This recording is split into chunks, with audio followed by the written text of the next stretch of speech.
Assalamualaikum, hai semuanya. Kalian pernah tahu siapa yang menjadi penghuni bumi sebelum Nabi Adam? Planet bumi tercipta jauh sebelum adanya makhluk hidup. Bahkan jaraknya bisa mencapai miliaran tahun lalu, sehingga sulit untuk diketahui ketepatan waktunya. Seperti yang kita ketahui bahwa Nabi Adam alaihi wassalam adalah manusia pertama yang menghuni bumi setelah diturunkan dari surga. Nabi Adam diturunkan dari surga lantaran melanggar larangan Allah, yaitu memakan buah terlarang yakni buah kuldi. Bumi yang kita pijak hari ini usianya sudah miliaran tahun. Namun siapa sangka ternyata ada makhluk lain yang menghuni bumi sebelum Nabi Adam? Lalu makhluk apa sajakah yang menjadi penghuni bumi sebelum Nabi Adam? Langsung aja kita simak videonya. Tabirun Nasar. Tabirun Nasar adalah makhluk pertama yang diciptakan oleh Allah Subhanahu wa Ta'ala untuk mengisi bumi. Menurut para ahli tafsir, saat bumi berusia 8.000 tahun, keadaannya masih kosong dan banyak biji-bijian seperti biji sawi putih. Kemudian Allah Subhanahu wa Ta'ala menciptakan seekor unggas yang bernama Tabirun Nasar. Menurut sebuah riwayat pula, ketika Allah menurunkan Tabirun Nasar ke bumi, Allah Subhanahu wa Ta'ala mengatakan kepada Tabirun Nasar yang berbunyi, "Wahai Tabirun Nasar, makanlah olehmu biji sawi itu sampai habis. Apabila telah habis biji sawi itu, engkau akan kumatikan." Maka unggas Tabirun Nasar memakan biji sawi tersebut. Namun, pola dan jangka waktu yang berbeda. Pertama, Tabirun Nasar memakan biji sawi 1 butir per hari. Kemudian, semakin menipis. Ia memakannya 1 biji per bulan. Takut akan kematian, sampai-sampai ia memakannya 1 tahun sekali. Meskipun ia memakannya hanya 1 tahun sekali, pastilah biji sawi itu tetap akan habis. Dan akhirnya unggas Tabirun Nasar pun mati. 70 orang laki-laki dan jin. Setelah kematian Tabirun Nasar, Allah Subhanahu wa Ta'ala menciptakan makhluk lain sebagai penghuni bumi, yaitu 70 orang laki-laki. Namun tidak semuanya langsung diciptakan, melainkan satu persatu. Apabila seorang meninggal, maka langsung diciptakan yang lain. Masing-masing dari mereka berumur 70.000 tahun. Konon, setahun pada masa itu sama dengan 1000 tahun pada masa sekarang.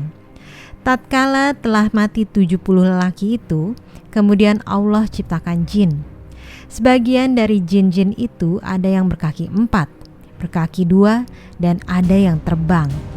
Kemudian Allah Subhanahu wa Ta'ala mengutus salah satu seorang di antara mereka yang bernama Yusuf untuk memberikan pengajaran ilmu dan syariat agama. Namun jin-jin itu banyak yang mendustakan ajaran-ajaran tersebut yang menyebabkan Allah Subhanahu wa Ta'ala mematikan semuanya. Makhluk bernama Azazil. Penghuni bumi berikutnya adalah suatu makhluk yang berpasangan.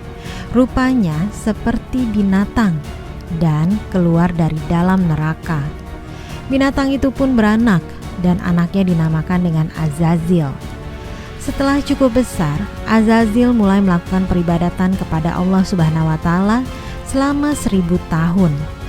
Setelah itu, Allah Subhanahu wa Ta'ala mengangkatnya ke langit pertama. Selama 1000 tahun di sini pun ia tekun beribadah. Allah Subhanahu wa Ta'ala menganugerahkannya sayap yang terbuat dari manik-manik berwarna hijau. Dengan izinnya, maka terbanglah ia ke langit kedua. 1000 tahun lamanya pula ia beribadah. Demikianlah pada tiap-tiap lapisan langit ia beribadah selama 1000 tahun lamanya hingga ke lapisan langit ke-7. Banul Jannah. Sementara itu, di bumi saat itu sudah ada penghuni lainnya yang berasal dari bangsa jin bernama Jannah. Hidup hingga 70.000 tahun lamanya, hingga lahir anak cucunya. Kata ahli tafsir yang lain, 18.000 tahun mereka mendiami bumi. Kemudian mereka menjadi sombong dan kufur. Allah Subhanahu wa Ta'ala pun mematikan Jannah. Sebagai gantinya adalah Banul Jannah. Ia mendiami bumi selama 18.000 tahun lamanya hingga akhirnya ia juga dimatikan oleh Allah Subhanahu wa Ta'ala. Sementara itu, di atas langit sana, Azazil bersama para malaikat masih khusyuk beribadah. Azazil menjadi penghulu para malaikat selama 7.000 tahun lamanya dalam beribadah.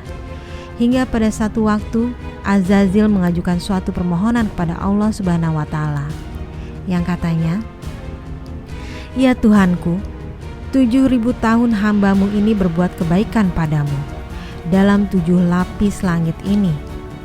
Jikalau dianugerahkan olehmu, hambamu mohon hendak turun ke bawah ke langit ke-6, berbuat kebaikan kepadamu." "Pergilah engkau," tegas Allah Subhanahu wa Ta'ala. Azazil ingin tinggal mendiami bumi.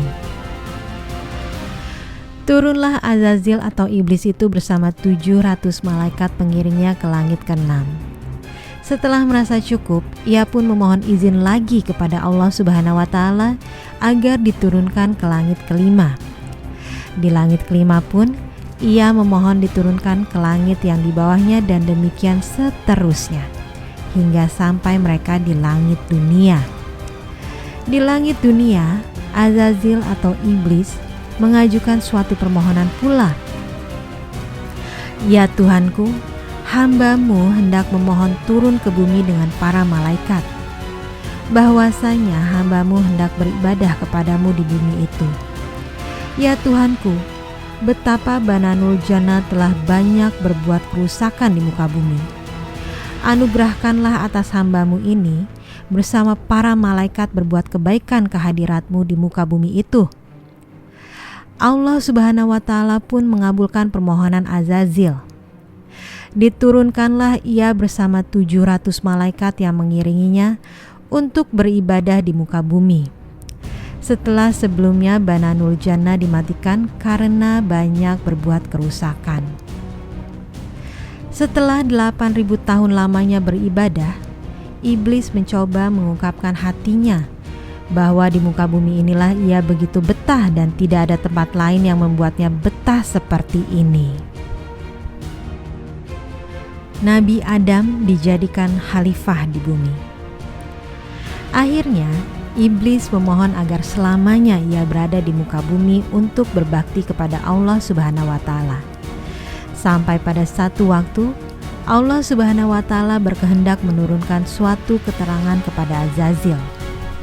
Firman-Nya adalah, "Ingatlah ketika Tuhanmu berfirman kepada para malaikat, sesungguhnya aku hendak menjadikan seorang khalifah di muka bumi." Mereka berkata, "Mengapa engkau hendak menjadikan khalifah di muka bumi itu, orang yang akan membuat kerusakan padanya dan menumpahkan darah? Padahal kami senantiasa bertasbih dengan memuji engkau dan mensucikan engkau." Tuhan berfirman, "Sesungguhnya aku mengetahui apa yang tidak kamu ketahui." Surat Al-Baqarah ayat 30. Mendengar firman tersebut, iblis menjadi berduka karena perasaan dengkinya. Lalu mereka, para malaikat pun bertanya kepada Allah Subhanahu wa Ta'ala mengenai siapa yang akan menjadi khalifah itu. "Adam namanya," jawab Allah Subhanahu wa Ta'ala. Apakah dinosaurus pernah ada? Dinosaurus memang tidak pernah disebutkan secara detail dalam Al-Quran. Namun adanya bukti fosil adalah tanda-tanda bahwa adanya hewan tersebut di masa itu. Dalam Al-Quran disebutkan, "Dia menciptakan langit tanpa tiang yang kamu melihatnya, dan dia meletakkan gunung-gunung di permukaan bumi supaya bumi itu tidak menggoyangkan kamu, dan memperkembangbiakan padanya segala macam jenis binatang. Dan kami turunkan air hujan dari langit, lalu kami tumbuhkan padanya segala macam tumbuh-tumbuhan yang baik." Surat Luqman ayat 10. Para ulama meyakini bahwa sebelum diciptakannya Nabi Adam, bumi sudah diciptakan lengkap dengan seluruh isinya. Karena bumi dibuat sebagai tempat Nabi Adam untuk menjadi khalifah, sehingga sudah ada hewan dan tumbuhan sebelumnya untuk menjadi makanan dan kehidupan di bumi. Bagaimana menurut kalian?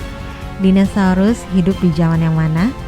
Apakah bertepatan dengan zaman hidupnya Tabirun Nasar? Silahkan komen di bawah ya.